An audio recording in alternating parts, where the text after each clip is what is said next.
Hello అండి. Welcome back to my channel. ఈరోజు సీరియల్‌లో మీనా కస్టమర్‌తో "మీరేం భయపడకండి సార్. ఇలాంటి రౌడీలకి, గుండాలకే పెళ్లయితుంటే లేంది మీకు కాదా?" అనగానే బాలు "ఏంటి? నేను రౌడీనా? నువ్వే హారన్ వేయకుండా వచ్చి గుద్దావు. అడిగితే నేను గూండానా?" అనంటాడు. అప్పుడు మీనా "మరి నీ హారన్ ఎక్కడ పెట్టొచ్చావు? మీ ఆవిడ మెడలో వేలాడదీసొచ్చావా?" అనగానే బాలు "ఇదిగో నువ్వు నన్నేమైనా అను. మా ఆవిడనంటే మాత్రం ఊరుకునేదే లేదు." అనగానే మీనా "ఊరుకోకపోతే ఏం చేస్తావు? ఏం చేస్తావు?" బాలు ఏంటే నువ్వు అని అంటా ఉంటే మీనా ఏంటయ్యా అని అంటది. బాలు అటు ఇటు గెంతుతూ నాతో పెట్టుకుంటే మామూలుగా ఉండదు చెప్తున్నాను. చూస్తానయ్యా పో అయ్యా పో అని మీనా అంటా ఉంటే కస్టమర్ వచ్చి ఇద్దరిని ఆపుతా ఉంటాడు. బాలు సార్ నా తప్పేమైనా ఉందా సార్ అని అంటా ఉంటే మీనా నా తప్పేమైనా ఉందా అయ్యా? ఇతని తప్పుందా? నా తప్పుందా? అని మధ్యలో ఆయన్ని పెట్టి ఇటు అటు తిప్పుకుంటూ మాట్లాడుతా ఉంటారు. అతని చేతి పట్టుకొని అటు బాలు లాగుతా ఉంటే, ఇటు మీనా లాగుతా ఉంటది. నా మాట వినండి, నా మాట వినండి నిన్ను అనుకుంటూ. అక్కడికి పోలీసొచ్చి ఆపండయ్యా ఆపండి. ఏంటి రోడ్డు మధ్యలో గొడవ? ఆగండి మేడం ఆగండి అని ఆ కస్టమర్ అంటా ఉంటే బాలు ఏమో సార్ చెప్పండి సార్, చెప్పండి సార్ అని అంటా ఉంటాడు. మీనా గూడా అంటా ఉంటది. పోలీస్‌తో సార్ కారు నాది. నా కార్‌ని గుద్దింది అని అంటా ఉంటే మీనా సార్ చూడండి సార్ రాంగ్ రూట్‌లో వచ్చి నా స్కూటీని గుద్దిండు. గుద్దిందే అతను మళ్ళీ నా మీదకి గొడవకొస్తున్నాడు అని అంటా ఉంటే పోలీసు రేయ్ రాంగ్ రూట్‌లో వచ్చినందుకు 500 ఫైనేస్తున్నాను. బాలు 500 అని అంటాడు. మీనా బాగా అయింది. కట్టు అని అంటా ఉంటది. ఆ! ఏంటి కట్టేది? నువ్వు మాత్రం రైట్ రూట్‌లో వచ్చావా? సార్ తన దగ్గర గూడా 500 వసూలు చేయండి. అనగానే పోలీస్ ఎవరి దగ్గర వసూలు చేయాలో నాకు బాగా తెలుసు. డబ్బులు అని బాలునంటాడు. అప్పుడు మీనా అయ్యయ్యో! ఆయన పాపం కష్టంగా కట్టాలా సార్? అనగానే పోలీస్ ఏంటమ్మా ఇంతసేపు గొడవ పడి ఇప్పుడు జాలి చూపిస్తున్నావు? పాపం వదిలేయండి సార్. తప్పు మా ఇద్దరిది ఉంది. అనగానే బాలు మీనా దగ్గరకొచ్చి పోన్లే తప్పు తప్పేగా కట్టేస్తాను అని అంటాడు. వెంటనే మీనా ఊరుకోండి 500 ఉంటే నీ బండిలో డీజిల్ కట్టించుకోవచ్చు. సార్ కేసు లేదు ఏమీ లేదు. క్షమించండి సార్. మేం పోతున్నాం పదండి అని ఎళ్తా ఉంటే పోలీసు ఏంటమ్మా ఇంతసేపు మా ఆవిడ కన్నా దారుణంగా ఇతనితో గొడవ పడ్డావు. ఇప్పుడు క్షమించమంటున్నావు? అనగానే మీనా సిగ్గుపడుతూ ఈయన మా ఆయన సార్ అని అంటది. ఆ కస్టమర్ పోలీసు షాక్ అయితారు. పోలీసు ఏంటి? ఇంతసేపు మీరిద్దరు శత్రువుల్లా గొడవ పడ్డారు? అనగానే బాలు ఆ! ఇంటి దగ్గర శత్రువులమే. 500 దగ్గర కాదు. అని అంటా ఉంటే పోలీసు ఏడ్చినట్టుంది. ఏం ఆటలుగా ఉందా? ఇలాంటివి ఇంటి దగ్గర పెట్టుకోండి. పోండి అని జెప్పి ఎళ్ళిపోతాడు. ఆ కస్టమర్ ఏమయ్యా! నీకేం అన్యాయం చేశానయ్యా? నీ ప్రయోగాలకి నేనే దొరికానా? నేను పెళ్లి చూపులకెళ్ళాలయ్యా! త్వరగా తీసుకెళ్ళు అనంటాడు. అప్పుడు బాలు ఇదిగో మీరు పెళ్లి చూపులకెళ్ళాల్సిన ఇల్లు అదే. వెళ్ళండి అనంటాడు. ఆ కస్టమరేమో అంటే నేను వెళ్ళాల్సిన చోటికే తీసుకొచ్చి ఇంతసేపటికి చెప్తావా? భలే వాడివే అయ్యా! అని ఎళ్ళిపోతాడు. బాలు, మీనా కోపంగా చూసుకుంటూ ఉంటారు. మీనా మీరింటికి రండి. అప్పుడు చెప్తా మీ సంగతి. అనగానే బాలు నేను చెప్తాను అనంటాడు. ఇద్దరు హ్మ్. హ్మ్. అనుకుంటూ ఎళ్ళిపోతారు ఎవరికి వాళ్ళు. ఇటు హాస్పిటల్‌లో రోహిణి వాళ్ళమ్మకి జ్యూస్ తాపిస్తా ఉంటది. సుగుణమ్మ కొంచెం తాగి చాలమ్మా అని అంటా ఉంటే రోహిణి నర్స్ డాక్టర్ గారు ఏం చెప్పారు అని అడుగుతది. అప్పుడు ఆ నర్స్ రిపోర్ట్స్ ఇంకా రాలేదు. వచ్చాక చూసి చెప్తారు. ఎప్పుడొస్తాయి అని రోహిణి అంటది. తెలియదు మేడం. అయినా కంగారు పడాల్సింది ఏమీ లేదు. వీక్‌గా ఉండడం వల్ల కళ్ళు తిరిగాయి. టైంకి మంచి ఫుడ్ తీసుకుంటే సరిపోతుంది. అనగానే రోహిణి సుగుణమ్మని చూస్తూ నన్ను టెన్షన్ పెట్టడానికి పస్తులుంటున్నావా? అని అంటా ఉంటే ఆ నర్స్ మీ అదృష్టం బావుంది. వెంటనే స్పృహలోకొచ్చారు. ఇక నుంచైనా కొంచెం జాగ్రత్తగా ఉండండి అని చెప్పి వెళ్ళిపోతూ ఉంటే రోహిణి సిస్టర్ అని పిలుస్తది. చెప్పండి మేడం అని ఆమె అనగానే నేను సిటీలో ఉంటాను సిస్టర్. మా అమ్మ, బాబు మాత్రమే ఇక్కడుంటారు. చూసుకోవడానికి బంధువులెవరూ లేరు అని అంటా ఉంటే చింటూ చిన్నమ్మమ్మ ఉందిగా అని అంటాడు. రోహిణి సుగుణమ్మని అవును పిన్నెక్కడుంది అని అడుగుతది. అప్పుడు సుగుణమ్మ వాళ్ళ ఆవిడ బిడ్డ కూతురికి కూతురు పుట్టిందంట. చూడ్డానికి వెళ్ళింది. అనగానే రోహిణి మా అమ్మని చూడ్డానికి ఎవరైనా ఒక మనిషి ఉంటే చెప్తారా? ఆ! రోజంతా దగ్గరుండి చూసుకోనక్కర్లేదు. టైంకి ఫుడ్ ఇచ్చి టాబ్లెట్ ఇస్తే చాలు. అనగానే ఆ నర్సు అలా దొరకడం కష్టం. కానీ మీరు ఓకే అంటే నేను చూసుకుంటాను. ఆల్రెడీ కొంతమందిని నేను చూసుకున్నాను. అనగానే రోహిణి మీరైతే ఇంకా హ్యాపీ అని నవ్వుతూ అంటది. ఓకే మేడం నేను చూసుకుంటాను అని చెప్పి నర్స్ ఎళ్ళిపోతది. పడుకో అమ్మా అనగానే సుగుణమ్మ పడుకుంటది. అమ్మో! ఇంటి నుండి వచ్చి చాలా సేపయింది. మనోజ్కి ఫోన్ చేయాలి. చింటూ ఒకసారి ఫోన్ ఇవ్వు అని ఆలోచిస్తా ఉంటది. ఇక్కడేమో మనోజ్, అవును రోహిణి ఏంటి ఇంకా ఫోన్ చేయలేదు, ఎక్కడికెళ్ళిందో చెప్పలేదు, ఇంతసేపు అయింది, ఒకసారి ఫోన్ చేద్దాం అని ఫోన్ చేస్తాడు. ఫోన్ లిఫ్ట్ చేస్తది. హాయ్ మనోజ్, నేనే నీకు చేద్దాం అనుకుంటున్నాను, నువ్వే చేసావు అనగానే మనోజ్, నువ్వెక్కడున్నావు అని అడుగుతాడు. వెంటనే రోహిణి, అది చిన్న పనుంటే వచ్చాను, నీకు చెప్దాం అనుకున్నాను, కానీ అప్పటికి నువ్వు వెళ్ళిపోయావు అనగానే మనోజ్ నవ్వుకుంటూ, నీకు తెలుసా ఈరోజు మన సేల్స్ చాలా బాగా పెరిగాయి.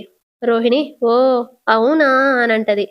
సేల్స్ పెరిగాయి అంటే అవునా అంటావేంటి, ఏంటి నీకు హ్యాపీగా అనిపించడం లేదా అని అంటా ఉంటే రోహిణి, ఆహా చాలా హ్యాపీగా ఉంది, మన బిజినెస్ ఇలాగే డెవలప్ అవ్వాలి అని నవ్వుతూ ఉంటది. మనోజ్, అవును ఎక్కడున్నావు అని అడుగుతా ఉంటే, నేను విద్యా దగ్గరున్నాను అనగానే మనోజ్, కంగారు పడుతూ మాట్లాడుతున్నావు, ఏదైనా ప్రాబ్లమా అని అడుగుతాడు. రోహిణి, వచ్చాక చెప్తానులే అని అంటా ఉంటే మనోజ్ అప్పుడే ఆ షాప్లోకి విద్య రావడం చూస్తాడు. షాక్ అయి, ఎక్కడున్నా అన్నావు అని రోహిణిని మళ్ళీ అడుగుతాడు. రోహిణి, విద్య దగ్గర, ఏ ఎందుకలా అడిగావు అనగానే మనోజ్, ఊరికే అడిగాను, సరే జాగ్రత్త, ఉంటాను అని ఫోన్ పెట్టేస్తాడు. వెంటనే రోహిణి విద్యకు ఫోన్ చేస్తది.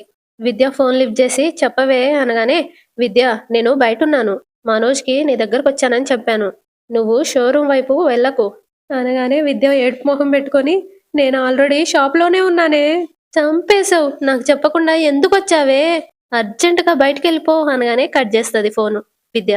మనోజ్ అనుమానంగా చూస్తూ విద్య దగ్గరికి వెళ్తాడు. హాయ్ విద్య, ఏంటి ఇలా వచ్చావు అనగానే విద్య కంగారు పడుతూ, ఆకాశం ఎర్రబడింది, మేఘాలు నల్లగా ఉన్నాయి. మనోజ్, ఏంటి అని అంటాడు. అర్జెంటుగా వాష్రూమ్, నేను ఎప్పుడే వస్తాను అని ఉరుక్కుంటూ వెళ్ళిపోతుంది అక్కడ నుండి. ఇటు మీనా వంటగదిలో 2 గ్లాసులను తీసుకొని అవి కొట్టుకున్నట్టు దగ్గరకంటూ ఉంటది. వాటితో సౌండ్ చేస్తా ఉంటది. బాలు, మీనా మీనా అనుకుంటూ వస్తాడు. అప్పుడు మీనా ఒక గ్లాస్ని చూసుకుంటూ, రౌడీ, గూండా, నన్ను గయ్యాలి గంప అంటావా అని ఇంకో గ్లాస్ తీసుకొని ఈ గ్లాస్ ని గట్టిగా కొడతది అనమాట. అటు బాలు ఏమో నెత్తికి దెబ్బ తాకినట్టు యాక్టింగ్ చేస్తా ఉంటాడు.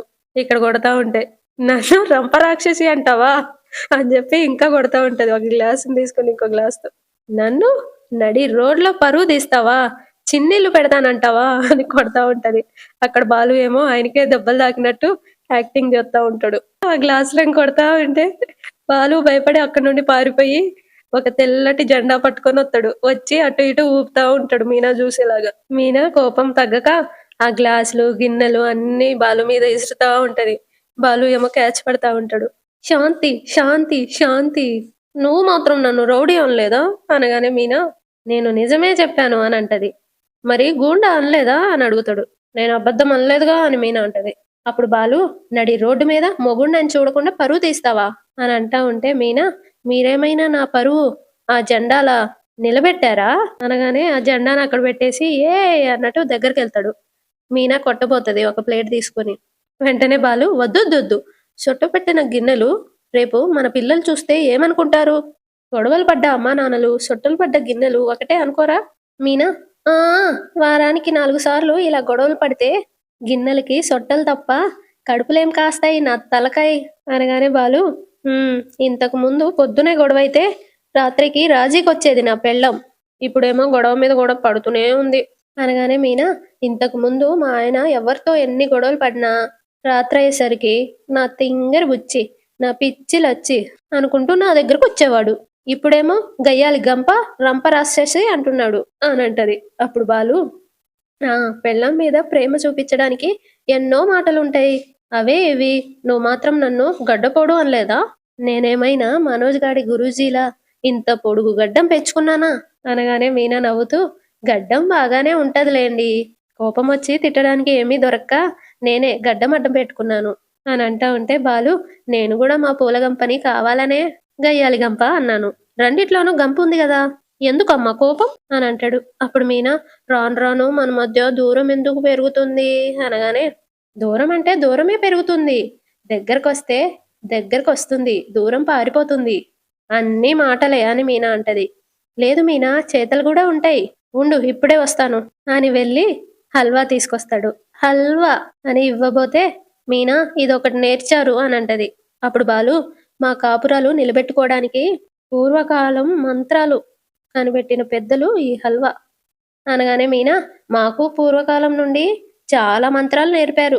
మొదటి మంత్రం మల్లెపూలు అని అంటా ఉంటే బాలు, ఇక్కడ పూల గంపే ఉండగా మల్లెపూలెందుకు అని అంటాడు. అప్పుడు మీనా, పెళ్ళాన్ని ప్రేమగా చూసుకుంటే చాలు, మధ్యలో ఈ హల్వాలెందుకు అని హల్వా తీసి బాలుకు తినిపిస్తది.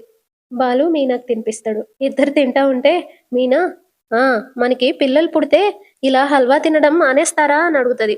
వెంటనే బాలు, దేంది దానికే గదా. అవును, పిల్లలంటే గుర్తొచ్చింది. చింటూ వాళ్ళ అమ్మమ్మ ఏ విషయం చెప్పలేదు. రేపెళ్ళి కలుద్దామా అనగానే మీనా అని తల ఊపుతది. ఇక నైట్ రోహిణి వస్తూ వస్తూ ఈ విద్య ఒకటి షోరూమ్కి వెళ్ళి మొత్తం పెంట పెట్టేసింది. ఇప్పుడు మనోజ్కి ఏం చెప్పాలో ఏంటో అనుకుంటూ వస్తా ఉంటది.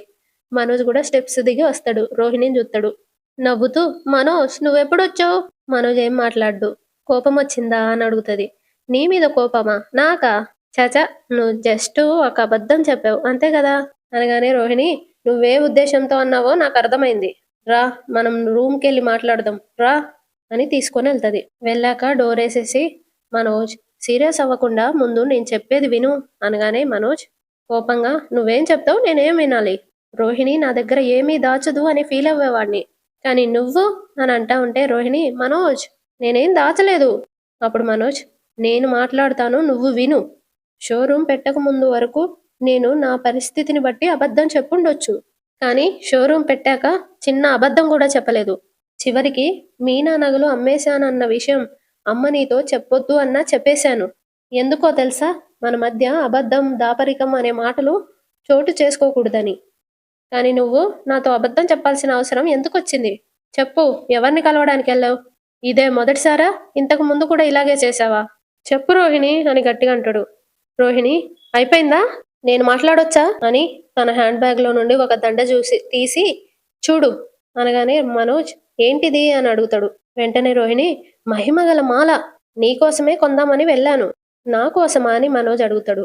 అవును మనోజ్, పక్కూర్లో స్వామీజీ గురించి నా క్లయింట్ ఒకళ్ళు చెప్పారు. చాలా గొప్ప వాళ్ళంట. ఆయన మంత్రించిన మాల ధరిస్తే అన్ని శుభాలే జరుగుతాయట. వృత్తి వ్యాపారాలు లాభాల బాట పడతాయంట.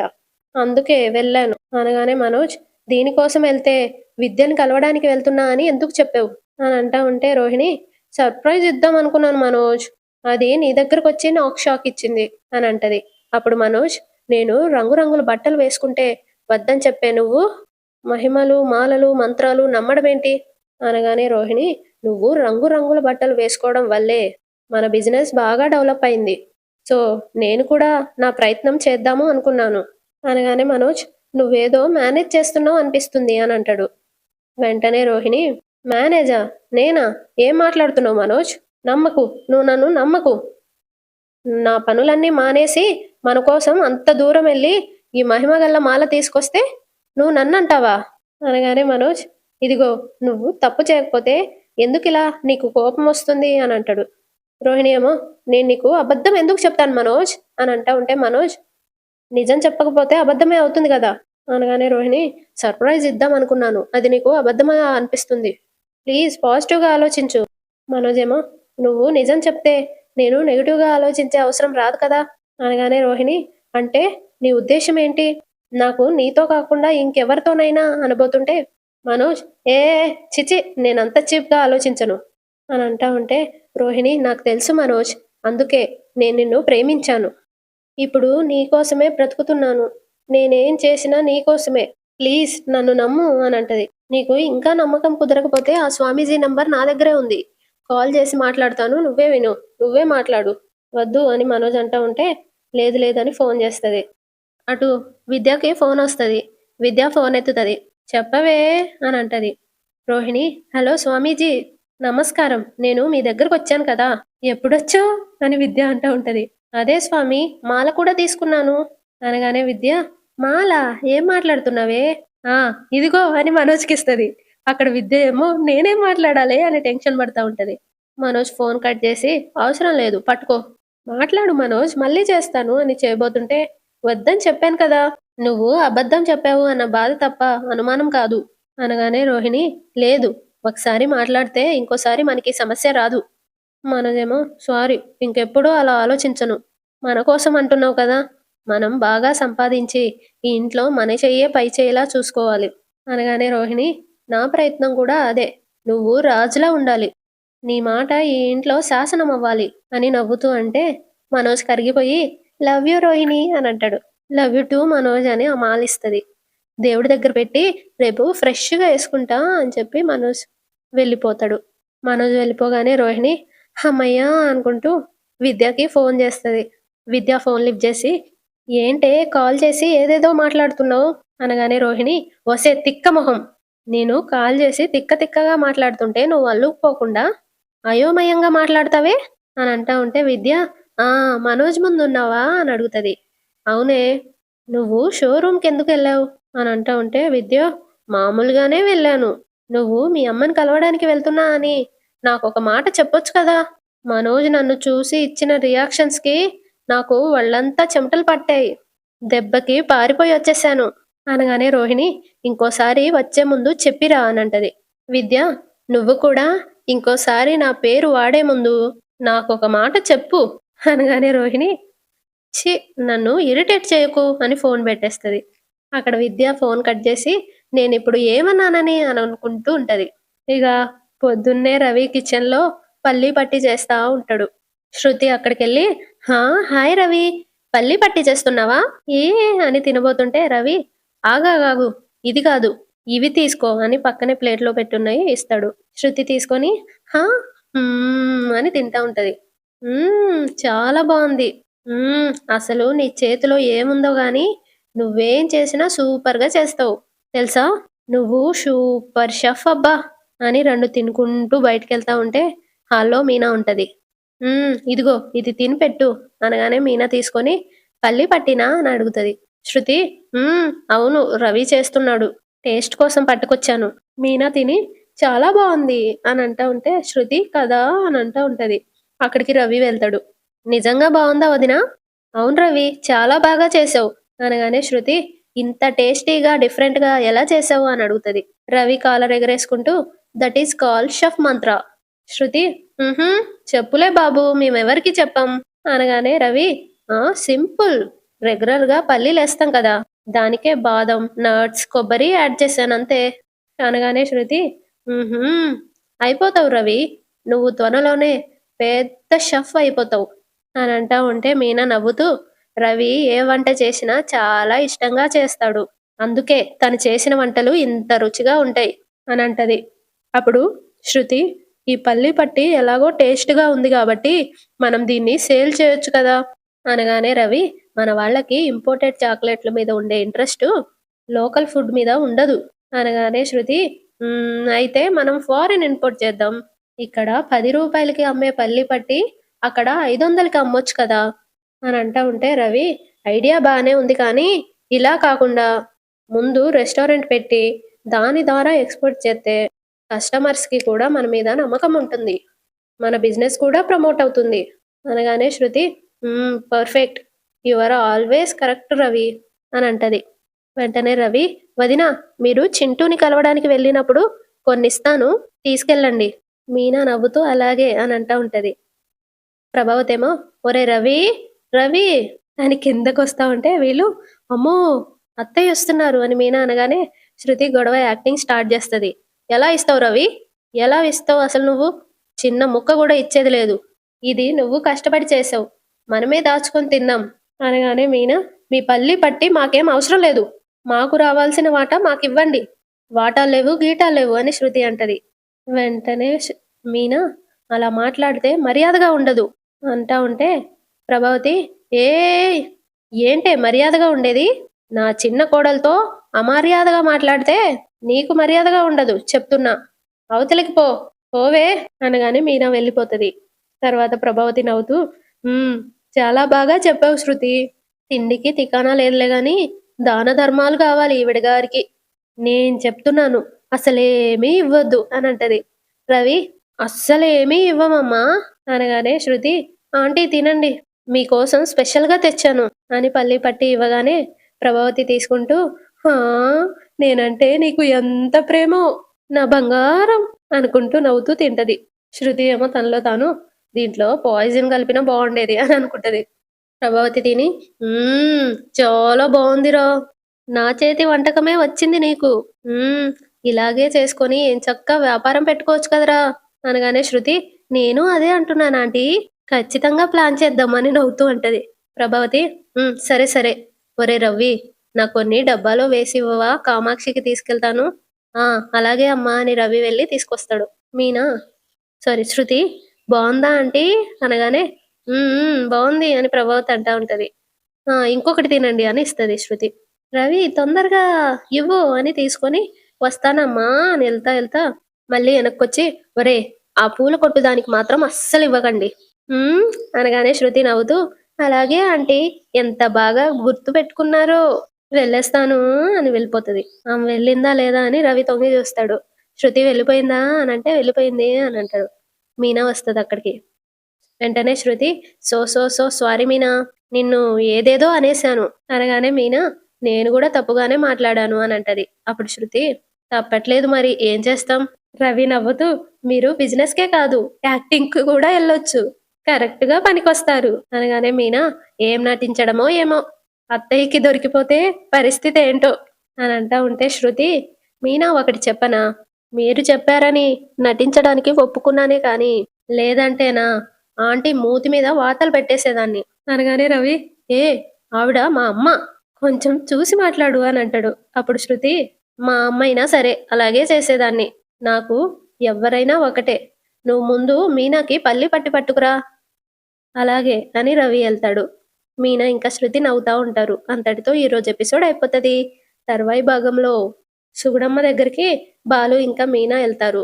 బాలు చింటూ ఎక్కడమ్మా అని అడగగానే సుగుణమ్మ వాణ్ణి బంధువుల ఇంటికి పంపించాను అనంటది. మీనా చింటూని మేము దత్తత తీసుకుందామని అనుకుంటున్నాము అనగానే బాలు అమ్మా నాన్న ప్రేమ దొరుకుతుంది. వాడి చదువు భవిష్యత్తు అన్నీ బావుంటాయి అని అంటా ఉంటాడు. తర్వాత సుగుణమ్మ రోహిణికి ఫోన్ చేస్తది. అమ్మా మళ్ళీ ఏంటి అని రోహిణి అడుగుతది. అప్పుడు సుగుణమ్మ మేము దత్తత తీసుకుంటామని వాళ్ళు మళ్ళీ అడిగారు అనగానే రోహిణి ఏం మాట్లాడుతున్నావమ్మా? చూస్తుంటే చింటూని తీసుకెళ్ళి నువ్వే వాళ్ళకి ఇచ్చేసేలా ఉన్నావు అని అంటా ఉంటే వాళ్ళమ్మ వాణ్ణి నేను పెంచాను. నాకు కాకపోతే వాడి మీద ఇంకెవరికి హక్కుంటుంది? బాలు, మీనాలకి దత్తత ఇచ్చేస్తాను అనంటది. అంతటితో ఎపిసోడ్ అయిపోతది. సబ్స్క్రైబ్ చేసుకోండి కదా! లైక్ కూడా చేయండి ప్లీజ్.